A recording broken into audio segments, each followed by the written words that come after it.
Merry Christmas বন্ধুরা, আরাধ্যার জন্য fruits cake বানাতে বসেছি। তো প্রায় রাত্রির এখন 10টা বাজে।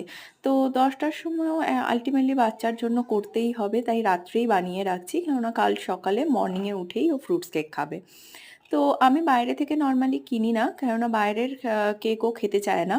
তো সেই জন্য বাড়িতেই বানাই। এটা হলে তাও 4 পিস খাবে, আর না হলে বাইরের হলে একদমই মুখে দেবে না।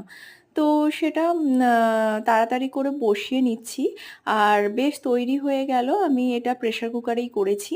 খুব সফট হয়েছে। আর একটু ডেকোরেশনের জন্য একটা ছোট্ট ট্রি এনেছিলাম, সেইটা এর ওপর দিয়ে বসিয়ে দিচ্ছি। তো আলটিমেটলি এখন প্রায় সকাল হতে যায়। রাত্রি 10টার পরে আর ব্যাপারটাকে ডেকোরেশন করিনি। সকাল হয়ে গেছে, এখন একটু ডেকোরেশন করে নিচ্ছি ওর ওঠার আগেই। আর তারপরে আমি একটু ডেকোরেশন, অন্য যে ট্রি ফ্রি এগুলো ডেকোরেশন করে নিলাম। আর বাকি জিনিসগুলো পাশাপাশি রেখে দিলাম। আলটিমেটলি গিফট তো দিতেই হবে, সেই জন্য একটা সান্তা ক্লজের গিফট আসার জন্য আমরা ওয়েট করতে রাখলাম।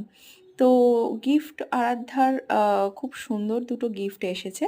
একটা হচ্ছে ডোমসের ব্রাশ পেন্টের সেট, আর একটা হচ্ছে স্ট্যাকিং একটা স্ট্রাকচার, যেটা নাম্বার ওয়াইজ খেলতে হবে। তো তারপরে এটা আমি 3 বছর আগে এই ট্রিটা কিনেছিলাম। তো খুব সুন্দর ডেকোরেশন করা অলরেডি ছিল। তো আরাধ্যাকে বললাম এবার কেকটা কাটো। সে সকালে উঠেই একটু ফ্রেশ হয়ে তাড়াহুড়ো করে ক্যাপটা পরে নিয়ে কেক কাটতে শুরু করলো। বাচ্চাদের কাছে ক্রিসমাস মানেই এটাই আনন্দ। তো ও কেকটা নিজেই কেটে খেয়ে বলছে খুব সুন্দর হয়েছে। তো ভালো লাগলো, বাচ্চাদের ভালো লাগা মানেই আমাদের ভালো লাগা, আনন্দ সেটাই লাগে। তো আলটিমেটলি মেরি ক্রিসমাস সব।